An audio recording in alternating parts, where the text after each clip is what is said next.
there are some words that are said in this clip where Nikki Noboat says things like our preferred choice or our preference is. And like, you're like, hang on, you don't even know yet? Because as soon as you say it's our preference, what you're saying is this is one of the options on the table. Listen real closely when that comes out. Anchors away, the government's finally sailing toward a ferry fix. Just don't talk about it until tomorrow. I'd love to give you some answers, but you need to wait until we make the announcement, which will be very shortly, as I said. 3 News has seen part of a paper which went to ministers, which details that $900 million has been set aside for the ships, while extra has been set aside for landside development costs. The overall project costs will be lower than they would have been with Project Direct. Crucially, driving... Yeah, lower because we're not going to do anything to the wharves. Now, if they don't need to upgrade the wharves... But if they don't need to upgrade the wharves, that means tiny ferries. If they need the wharves or the ports to pay for that, then that's still a part of the overall cost. The government's just going, well, we're going to spend less because we're going to have to make them pay for it, which means us. Remember, when it was being paid for before, we were already paying for that, but we had a great deal. Now they're saying you guys can pay for it, and then we get to say we're less than Labour. Well, you are less than Labour, but spending less than Labour, Chewie. They are going to make this sound good by literally like taking a chunk of the project out. That's the only way that they can make it work. And then it's going to get spoon-fed back to us because the ferries are going to be more expensive because every time they pull into port, they have to pay the port for the money for the upgrades. It is a street hustler card trick. They all think we're stupid. It's this the shell is game. Fantastic. Everything about IREX, everybody that commented on it said that we got a fucking sweet deal out of Hyundai, that it was a well put together project. The only people that said that it wasn't was National, based on nothing at all. They were no. That's not quite true. Not based on nothing. Is it not? Based on the fact that they were trying to say Labour bad. So that's what they were trying to do. Okay. So they were ferries that were designed to be future-proof. They were bigger because of our larger population, our heavier trucks. Rail-enabled. Now, there was a comment from Kiwi Rail this week that said, if these ferries aren't rail-enabled, we literally can't get rails to the South Island, and we'll have to build a production facility in the South Island so we can replace and build railway tracks. So are we going to factor in how much one of those costs? Yeah, interesting. No, why would we do that? The port facilities, we're talking about port facilities that are over 100 years old.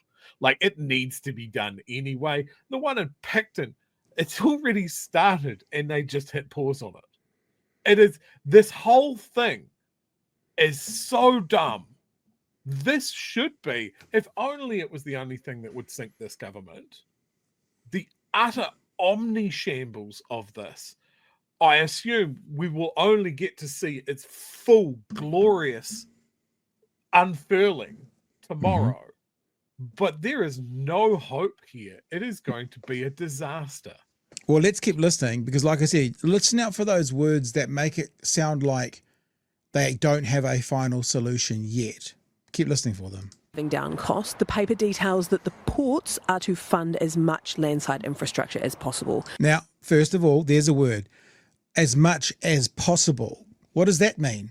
We can afford $1 million, so we'll do $1 million. They are to fund as much as possible. What the hell does that mean when it comes to making this legislation? Listen to it again. Are to fund as much landside infrastructure as possible. So in other words, the ports are going to have to come forward with some money, it sounds like, to whatever they can afford. And then who pays the rest? Does that then come back to the government? Does that then go to a PPP? What comes next? So these are the words that I'm intrigued about for tomorrow. And should look to recoup those costs through user pays. User pays. Are consumers going to pick up the tab for portside infrastructure if you make the ports pay for that? Well, we will be making announcements about our preferred ferry solution later. Did you get it? Preferred ferry solution. Preferred means there's options, Chewie. So they're making an announcement tomorrow, and they have a preferred option. That means there's at least one other option which isn't quite as preferred. These are the words that have caused me to go, oh, what are we going to get tomorrow? We'll be making announcements about our preferred ferry solution later in the week. Preferred. Labour fears that will mean increased costs of freighting, a tab that'll be picked up by consumers. The ferries themselves are not going to be cheaper. So they're going to be buying more expensive ships. Yep. I think what they're doing is being a bit dishonest here by including cutting back on wharf and terminal upgrades and saying that that's somehow going to save money. Only exacerbated if the smaller ships do not have drive-on, drive-off capability for trains. Horrendously expensive. They're going to, we're estimating $150 to $200 per container. And then if you look at the extra turnaround time for all the tonnage that's going to be on these vessels, that's going to be a cost as well. The paper also outlines that Cabinet will set up a schedule for a company, a Crown-owned company like the Kiwi Group, which owns Kiwibank, to procure the ferries. Why did ACT, the party of smaller government, agree to creating a schedule for a company? Because this is going to be one of the most effective ways. Sorry, what are you actually talking about? Talking about the ferries. Oh, I was trying to think what you were talking about. ACT's leader catching himself before he let a Cabinet secret slip. Well, if Cabinet had agreed on a 4A company, I wouldn't be giving that away or talking about it. New Zealand First, a long proponent of rail, wouldn't be drawn on whether the ships will be rail-enabled. Yeah, interesting, eh? Yeah. Actually, look, something you've said tonight I'd never really thought of. So you're actually saying that there's nowhere in the South Island that builds rail anymore. So no, therefore... That's what Kiwi Rail said, the production facility for rails, which are 72 metres long, I believe. So they can't go on a if it's not rail enabled, you can't get rail product from the north to not just about your stuff on the rails, but the physical rail like carriages and stuff themselves. I mean, is that physically? Can it go into a boat? Do you have any ideas? Would they have to boat them down? So this is the ridiculous nature of it all, right? So at the moment we have one rail-enabled ferry in service. So down here in Dunedin we have the Hillside Works, which is making and refurbishing rail rolling stock carriages and that sort of thing. So yeah, they come down on that ferry.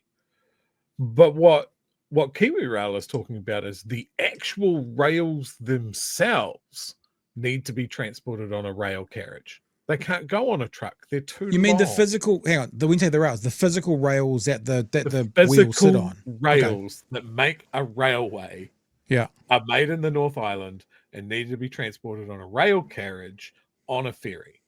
So if these new ferries that Nikki is talking about are not rail enabled, that means that the current rail enabled ferry remains the only option for that, which is it's at the end of its life now.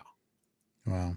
And then everything we've talked about freight shipments. So you can rail travel freight to the port, and then it needs to be taken off the railway carriage, put on a truck, and then the process reversed at the other end, which obviously takes time, it takes space, it takes more staff. It's just double handling everything on each end. But it's also basically just going, this fleet of trucks, they're just going to be used to sit on the ferry because they're going to drive onto the ferry, drive off the ferry, unload, drive onto the ferry, drive off the ferry, unload.